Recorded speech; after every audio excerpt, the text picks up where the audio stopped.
Olá, muito boa noite. É um prazer muito grande recebê-lo a todos vocês e contar com a audiência dos amigos, contar igualmente com a presença honrosa do nosso querido amigo Miguel Najib, que lá de São Paulo, Miguel, tu estás agora? Estou em Está em Brasília. Brasília. Miguel que está em Brasília, nos dando a honra de participar desse encontro, que vai falar, ou onde vamos falar, melhor dizendo, sobre verdades e mentiras da doutrinação nas escolas e nas universidades. Miguel, antes mesmo de passar a palavra para ti, só para contextualizar o que nós vamos discutir na noite de hoje, eu queria trazer algumas perspectivas daqueles que defendem a existência da doutrinação e daqueles que negam a doutrinação, a começar pelo pessoal que nega a existência da doutrinação. Dentre eles, só para tu teres ideia, eu vou trazer uma referência local, que é do professor Gregório Grisa. Ele é doutor em educação e pós-doutor em sociologia e professor do Instituto Federal do Rio Grande do Sul. E ele tem a seguinte tese, resumidamente, em relação à doutrinação. Ele, textualmente, nas palavras dele, tá? Infelizmente, do ponto de vista educacional, o que existe é muito ao contrário da existência da doutrinação. Temos uma defasagem enorme de debates sobre cidadania e direitos humanos. Discussões sobre ciência, política, ideologia, liberdades individuais, discriminações e desigualdades não ocorrem em grande escala e de modo qualificado no país. Ao fim e ao cabo, segue ele, aquilo que de maneira vulgar essas pessoas classificam como doutrinação não é um proselitismo partidário, esse sim condenável, mas o florescimento de debates acima listados tão necessários. Então, só lembrando, o professor é uma referência, né, Miguel, aqui na Uhum. área educacional no Estado, e ele baseia essa tese na liberdade de cátedra, né, que lá listada, segundo os que defendem esta linha, lá no artigo 5º da Constituição Federal, dos direitos fundamentais, lá nos artigos 205, 206, 207, e também na lei de Diretrizes e Bases da Educação Nacional, que é a Lei 93/94 de 96, dizendo que a liberdade de aprender e ensinar e pesquisar e divulgar a cultura e também de divulgar o pensamento, a arte e o saber. Em contrário sentido, entretanto, nós temos, além de ti, que preside um movimento nacional chamado Escola Sem Partido, temos também a figura do deputado Eric Lins, que tu até estiveste conosco aqui no Estado, no lançamento da Frente Parlamentar em Combate à Doutrinação nas Escolas e nas Universidades. Então, o deputado Eric sustenta que o objetivo desta estrutura, digamos assim, é para elevar, né, todas as iniciativas que visam combater justamente a existência dessa doutrinação. Ou seja, é inconcebível que ela se apresente. Eu posso aqui, também me vali, Miguel, de muitas informações contidas no teu site, no site do Movimento Escola Sem Partido, no qual nós temos ali uma série de fatos que dão conta da existência de doutrinação. E só para finalizar, antes de nós passarmos a palavra para ti, eu vou pedir para o Clayton Cordeiro, que está nos auxiliando neste processo hoje, muito obrigado, Clayton, que passe a narrativa de um pai, que é o Darwin Maciel, que tem uma filha hoje com 15 anos, que vai contar um pouco de uma história que aconteceu com ele e com a filha dele. Por favor, Clayton.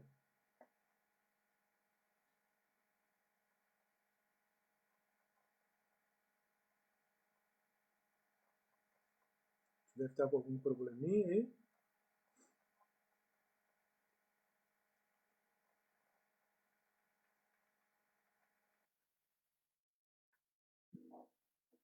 Deve ter tido algum Tudo bem, pessoal? Como é que tá? Primeiramente, gostaria de agradecer ao Paulo Meira de me dar a oportunidade de contar o fato que aconteceu com a minha filha.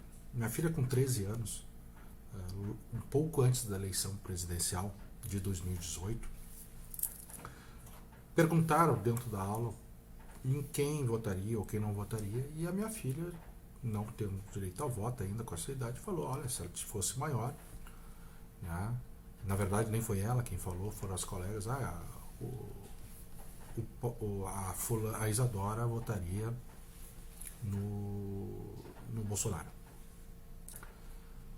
O que aconteceu? Nesse momento, o professor se voltou contra ela. Tudo bem, pessoal? Como é que tá? Primeiramente, você... Nós tivemos um probleminha aí, né? O Miguel e os amigos que devem estar nos prestigiando devem ter notado. Mas, resumidamente, eu vou te dizer o que se tratava a história do nosso amigo Darwin Maciel, que eu até aproveito para agradecer a remessa desse material para a gente.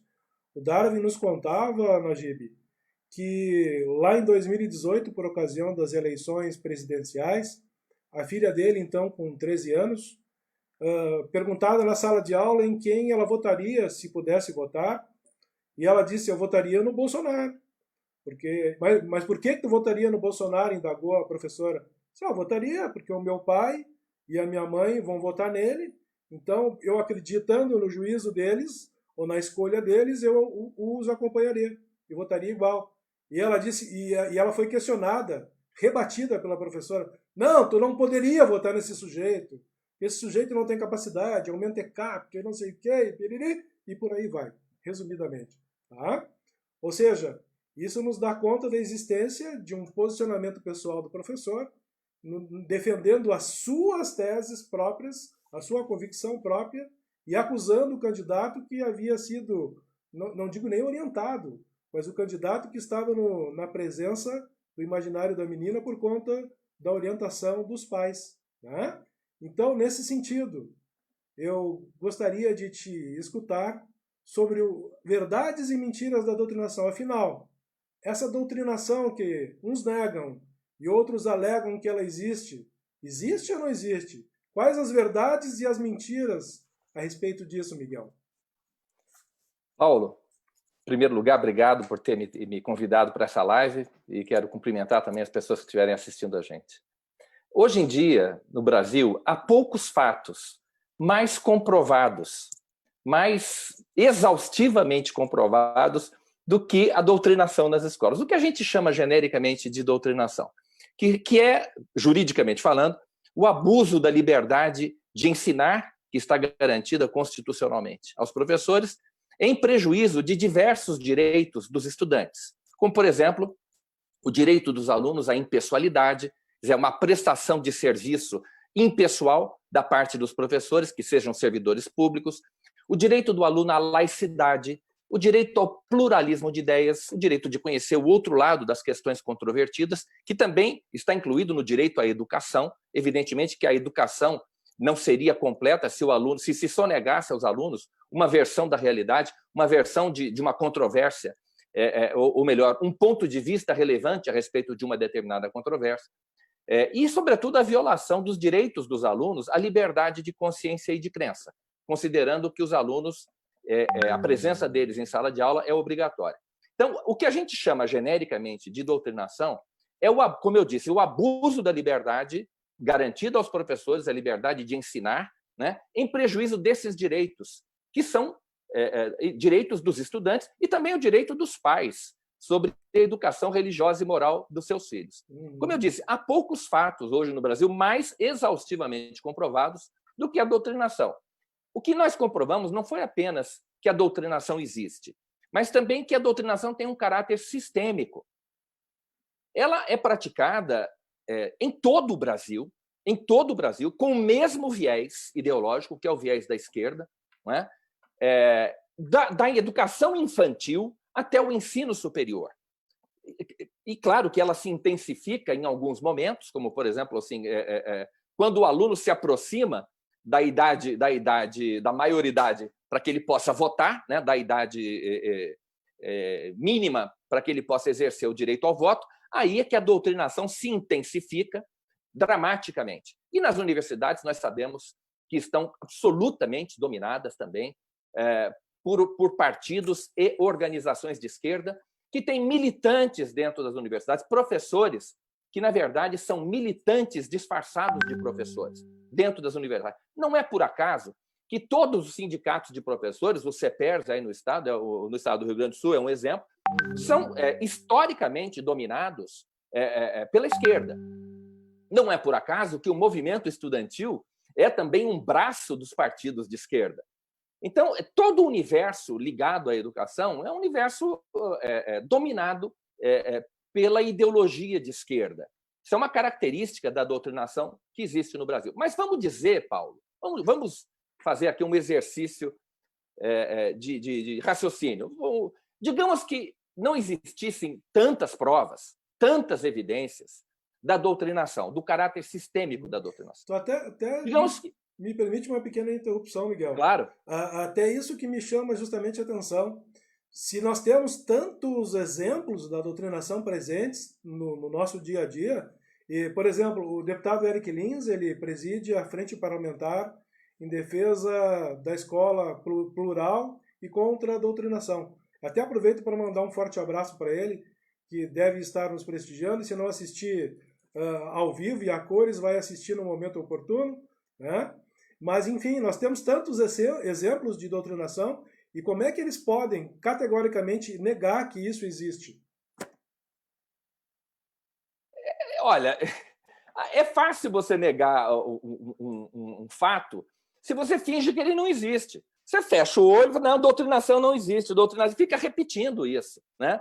Só que nós já provamos que ela existe e nós provamos também, Paulo, que ela possui um caráter sistêmico. Eu devo lembrar aqui uma pesquisa que foi feita em 2008 pelo Instituto Census. O Instituto Census perguntou aos professores da educação básica se o seu discurso em sala de aula é um discurso politicamente engajado. Essa foi a pergunta feita a aproximadamente 1.000 professores. Fizeram a mesma pergunta. Eu queria água, por favor. Fizeram a mesma pergunta aos professores, aos estudantes e aos pais. O seu discurso em sala de aula, o discurso dos professores em sala de aula, é politicamente engajado? 80% dos professores reconheceram que sim. 80%. Eram 50% que dizia sempre e 30% que dizia às vezes, ou o contrário disso. Então, esse fato, essa é uma comprovação, foi feita há mais de 10 anos, em 2008. De lá para cá, as coisas pioraram, evidentemente que as coisas pioraram. E naquela ocasião, os professores confessaram isso de forma absolutamente ingênua, porque não se conhecia ainda o Escola Sem Partido. O Escola Sem Partido era muito pouco conhecido na época. Então, os professores, candidamente, confessaram que o seu discurso em sala de aula era politicamente engajado. E por quê? Com base em que raciocínio? O mesmo raciocínio desse professor ao qual você fez menção. Que ainda nós precisamos falar de política, precisamos denunciar as injustiças. É claro que eles só fazem esse discurso para favorecer, em benefício das agendas ideológicas e políticas que eles defendem, que são as agendas de esquerda. Notoriamente, todo mundo hoje sabe disso, ninguém mais ignora essa realidade. Mas me permita voltar àquele raciocínio que eu estava fazendo. Digamos que não existissem essas provas e que houvesse apenas exemplos, assim, digamos, meros indícios de que as escolas pudessem estar sendo usadas, sobretudo a educação básica, que essas escolas pudessem estar sendo usadas com fins políticos, né? Pudesse que os professores, vamos dizer que houvesse uma suspeita de que alguns professores pudessem estar tentando fazer a cabeça dos alunos, né? Mesmo que fosse apenas isso, mesmo que não existissem essas provas, o Estado, o poder público e as escolas teriam o dever de agir para proteger, para impedir a violação, para prevenir a violação do direito dos alunos à impessoalidade, ao pluralismo, à laicidade, à liberdade de consciência e de crença. Por quê, Paulo? Porque a Constituição Federal ela adota o princípio da proteção integral da criança e do adolescente. Está no artigo, se eu não me engano, 227 da Constituição Federal. E o ECA, no artigo, se eu não me engano, 70, estabelece o seguinte: é dever de todos, sobretudo, portanto, do poder público e das escolas, é dever de todos prevenir a ocorrência de violação dos direitos da criança e do adolescente. Então, mesmo que não existisse esse caminhão de provas, essas toneladas de provas dos abusos que acontecem nas escolas, o poder público teria o dever de adotar a providência que é defendida pela Escola Sem Partido. Nós só queremos colocar na sala de aula um cartaz com os 6 deveres do professor, e eles não aceitam isso de jeito nenhum, mesmo sem negar a existência dos deveres. Os adversários do Escola Sem Partido, Paulo, não negam a existência dos 6 deveres do professor, que é defendida pela Escola Sem Partido, que são defendidos pela Escola Sem Partido. Eles sabem que esses deveres existem, só não querem que os seus alunos também saibam. Esse é que é o ponto. Então, qual é o problema? Por que não existe doutrinação, gente? Por que eles não querem deixar colocar um cartaz alertando o aluno, por exemplo, de que um professor não pode fazer propaganda político-partidária em sala de aula? Olha, se eles já não fazem, essa obrigatoriedade da fixação do cartaz está na lei que está sendo proposta pela deputada Bia Kicis lá no Congresso? Sim. Deixa eu te dizer, eu fui dar uma olhada hoje aqui nessa questão legislativa que, em tese, coibiria esse tipo de incidência nas escolas, né? E aí, Porto Alegre, por exemplo, que é uma das maiores capitais do país, né? Nós tivemos uma lei nesse sentido indicada lá no nosso Legislativo Municipal.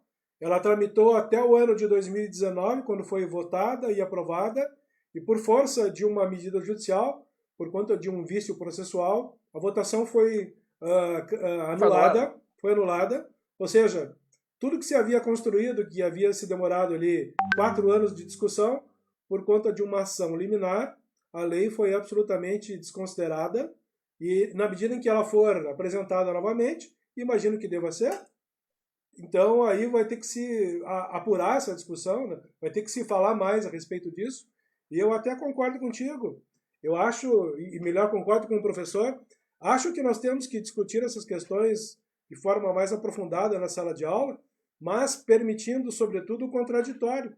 Nós não podemos, Najib, na minha humilde perspectiva, quem sou eu para de repente, apresentar alguma coisa com maior consistência, tendo a tua presença conosco, mas eu acho que a gente deveria, sim, de discutir essas questões, mas observando o ponto de vista do aluno, observando, sobretudo, o contraditório, né? E observando, fundamentalmente, a não imposição do professor. Tu sabes que numa determinada oportunidade, uma vereadora aqui de Porto Alegre, também do DEM, a comandante Nádia, ela lançou uma audiência pública recebendo pessoas favoráveis e contrárias à doutrinação nas escolas. E lá pelas tantas, uma das mães participantes dizia assim: eu vejo a criança como um HD. E a cabeça da criança, portanto, com a confiança que ela deposita no professor, e na medida que o professor vai lá instigando coisas da cabeça dele, impondo coisas na cabeça da pessoa, da criança, ela assimila aquilo como uma verdade não sua, mas uma verdade do professor. E esse tipo de coisa que a gente tem sim que discutir, essas questões que o professor Gregório também falava, só que não com um viés político, justamente combatendo essa questão. Mas sabe, Paulo, me permita uma observação. Com certeza. Muitas dessas questões que o professor mencionou são questões que dizem respeito ao dia a dia em que nós estamos vivendo, dizem respeito à atualidade. São temas a respeito dos quais não existe consenso e não existe perspectiva histórica. Não faz sentido, por exemplo, ocupar o tempo de uma aula de matemática, de biologia, mesmo vamos dizer que fosse uma aula de biologia para falar de Covid, para discutir políticas públicas sobre Covid, por exemplo. Qual é a perspectiva histórica que existe a respeito dessa matéria? Então, veja, o Escola Sem Partido não impede que o professor leve para a sala de aula um tema que ainda, sobre o qual ainda não existe uma bibliografia consolidada. Não, nada disso. O Escola Sem Partido não impede que se discuta e que não trata de temas específicos. Tudo pode ser discutido, desde que se apresente os dois lados. Mas, na minha opinião, eu acho uma temeridade, uma irresponsabilidade e uma leviandade do professor levar para a sala de aula um tema a respeito do qual ainda não existe uma bibliografia. Assuntos que saíram no Jornal Nacional, que estão sendo discutidos nas redes sociais, de repente esse professor leva isso para dentro da sala de aula, para quê? Com que objetivo? Se não de tentar persuadir os seus alunos das suas próprias opiniões, uma vez que não há nem espaço para que o contraditório se estabeleça dentro de uma sala de aula. Uhum. Então, veja, o Escola Sem Partido, repito, não impede que um professor faça isso. Não impede que um professor, por exemplo, vá discutir, sei lá, o Black Lives Matter, que é esse movimento, é um movimento absolutamente controverso que está acontecendo hoje em várias cidades dos Estados Unidos e tal. Não impede. Mas qual é a perspectiva histórica que existe para a gente falar desse assunto? Será que não existem assuntos mais importantes para serem tratados dentro de uma sala de aula? É uma questão, Paulo, de prioridade. Pesos e Sendo certo que, em disciplinas como português, língua portuguesa, matemática, biologia, química, física, não há espaço para falar dessas matérias. Então, caso haja a necessidade ou a conveniência de debater temas atuais, que isso seja feito nas disciplinas adequadas. Quem sabe em sociologia, quem sabe em história, em geografia, desde que se adote uma perspectiva plural para que essa matéria seja abordada, não é? Mostrando mais de um ponto de vista academicamente relevante, ou os principais pontos de vista para o estudante, para que ele não seja induzido a repetir como um papagaio os pontos de vista do professor. Claro. Isso é desleal, isso é desonesto, isto é abusivo. Isto é abusivo. Um professor sonegar aos seus alunos o outro lado, né, uma opinião que seja adotada por uma parcela da sociedade, ele esconde essa opinião para que o estudante fique refém das suas opiniões, dos seus pontos de vista. É claro que isso é desonesto e abusivo. Perfeito. Miguel, nós combinamos aqui que nós teríamos uma live de 30 minutos, né, até para deixar o pessoal com um gostinho de quero mais. Com certeza não vai faltar oportunidade de tu passares aqui e conversar mais conosco sobre esse importante tema, um tema muito palpitante, muito controverso, eu diria, né? Então, eu não vou nominar todas as pessoas aqui presentes, Miguel, porque, graças a Deus, são muitas, mas eu queria apenas, talvez estratificando tudo que está sendo dito pelas pessoas e em consonância com o que tu vens dizendo para a gente, te fazer uma pergunta do Adriano Ribeiro. Tá? O Adriano Ribeiro diz assim: normalmente, quando um pai vai à escola reclamar da doutrinação, a escola nega e por vezes faz pouco caso. Nega e por vezes faz pouco caso, como se de fato ela não acontecesse. Então, a escola parece agir com indiferença diante desse problema. O que se faz num caso como esse, e que não deve ser o único, obviamente? Não, isso aconteceu comigo quando eu denunciei a doutrinação na escola da minha filha, isso em 2003, né? A escola negou que acontecesse. E eu sabia que os professores estavam indo dar aula com broche do PT. Era no ano anterior, no 2003, quando foi a eleição do Lula. Ou não, 2002 tinha sido a eleição do Lula, e esse fato aconteceu em 2003. Então, eu sabia desses fatos, né? Mas a escola não passa recibo, não, Paulo. Daí a necessidade... Quem foi que fez essa pergunta? O Adriano? O Adriano Ribeiro. Adriano, daí a necessidade de gravar as aulas. Então, o aluno e o pai têm o direito de gravar as aulas. O aluno, para poder ouvir de novo, mais de uma vez, a mesma aula, para poder assimilar melhor o conteúdo. E os pais, evidentemente, para saber o que seus filhos estão aprendendo na escola.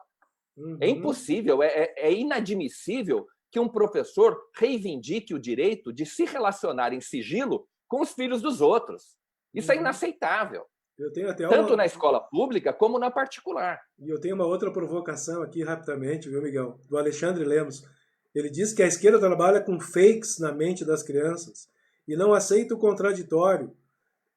Eles aparelham todo o sistema educacional. A desonestidade que o professor doutrinário de esquerda realiza tem que ser criminalizada. E aí, o que tu me diz sobre isso? Eu acho o seguinte: a doutrinação, em algumas condutas, Paulo, que eu tenho observado, de não poucos professores, deveriam ser criminalizadas, sim. Deveriam ser. Que são atos ilegais, não há dúvida nenhuma. Por exemplo, você vê um ato ilegal que acontece todo dia nas escolas? Quando um professor difama o político em que o pai do aluno votou. Uhum. Vamos dizer, você é candidato a vereador aí Eu sou pré-candidato a vereador aqui em Porto Alegre. pré-candidato a vereador em Porto Alegre. Aí vem alguém que conhece você, tem uma preferência por um outro candidato e começa a falar mal do Paulo. E digamos que o seu filho esteja na sala de aula. É evidente que, numa situação como essa, o ato de alienação parental seria claro, seria manifesto. Mas isso pode acontecer até mesmo quando, por exemplo, um professor difama um político que é apoiado pelo pai dos alunos. Imagina só, ele chega e diz: quem vota no Bolsonaro, quem vota no Lula é burro, diz o professor na sala de aula. Quem vota no Lula é burro. Só que aquele menino, ali tem um menino de 10 anos de idade que ama o pai perdidamente, né? E sabe que o pai é lulista roxo. Como é que esse menino vai reagir? Agora tu tocas num aspecto muito importante, Miguel. Porque essa doutrinação que tu combate e eu combato é a doutrinação que não permite que o professor defenda tanto a direita quanto a esquerda. Claro. Né? Por isso que eu quis dar o exemplo, porque a esquerda, o pessoal da esquerda, não gosta do Escola Sem Partido porque acha que a Escola Sem Partido está defendendo a direita. Não é nada disso. Nós estamos defendendo a criança, que não tem culpa do pai ter votado no Lula ou do pai ter votado no Bolsonaro. Aquela criança de 12, 13 anos de idade que é apaixonada pelo pai, que tem um pai lá em cima. E aí vem um professor de quem o aluno gosta, os alunos gostam, têm afeto pelos seus professores, e aí chega o professor, e em quem o aluno confia, porque ele demonstra que tem sabedoria, que tem conhecimento, etc, etc. Né? E aí esse professor começa a dizer que quem votou no candidato X, ou no Lula, ou no Bolsonaro, ou no Haddad, ou em quem quer que seja, é burro, é desonesto, é nazista, é fascista. Pô, como é que a criança vai se sentir ali? Ele está olhando, ele começa a pensar assim: meu pai votou no Lula. Será que meu pai é burro? Meu pai é burro, será que meu pai né? é corrupto? Será que meu pai vota em corrupto? Entendeu? Isso é uma crueldade fazer isso com as crianças. Miguel. É uma tremenda... E isso acontece o tempo todo. Nós sabemos disso. Com certeza. Miguel, eu quero já de antemão, nosso tempo infelizmente está acabando, passou voando, né? Muito bom falar contigo. Nós temos aqui uma série de perguntas que nós gostaríamos de, claro, obviamente, respondê-las a contento, mas o tempo não vai permitir que isso aconteça. Então eu queria te dar aí uns 30, 40 segundos para te despedires dos nossos ouvintes, aos quais eu agradeço imensamente estarem conosco até aqui, e te faço de antemão um convite para retornares, para nós continuarmos a falar com mais tempo sobre isso, e vamos convidar o deputado Eric, de repente, para estar conosco. Vai ser um prazer. Muito contundente nas suas opiniões, então a palavra de despedida está contigo. Muito obrigado. Eu quero pedir a quem está ouvindo a gente que se informe sobre o julgamento que vai acontecer no Supremo Tribunal Federal na segunda quinzena de agosto. O Supremo deverá declarar a inconstitucionalidade de uma lei de Alagoas que foi inspirada na proposta do Movimento Escola Sem Partido. Todos os indícios apontam para que o Supremo declarará a inconstitucionalidade desta lei e, consequentemente, o que vai afetar o Movimento Escola Sem Partido. Então, informem-se a respeito disso, porque essa decisão vai quebrar as pernas das famílias, vai quebrar as pernas dos pais e vai abrir as portas definitivamente das escolas para os partidos e as organizações que hoje já as dominam. Vai legalizar a doutrinação e os abusos dentro das escolas. Então, fiquem atentos a isso. Perfeito. Miguel. E com isso eu me despeço, agradeço muito, Paulo. Mais uma vez, sem palavras para agradecer a tua participação, agradecer igualmente a participação de todas as pessoas que nos prestigiaram, nos escutando, né? E vou te convidar com certeza para estar aqui conosco mais uma vez, para nós terminarmos esse bate-papo. Tem tanta coisa para ser dita, né? Tanta coisa ficou no vácuo e a gente não pode perder a oportunidade de explorar todo o teu conhecimento a respeito disso. Então fica aí o meu agradecimento mais uma vez a todos e uma excelente noite. Até logo. Muito obrigado.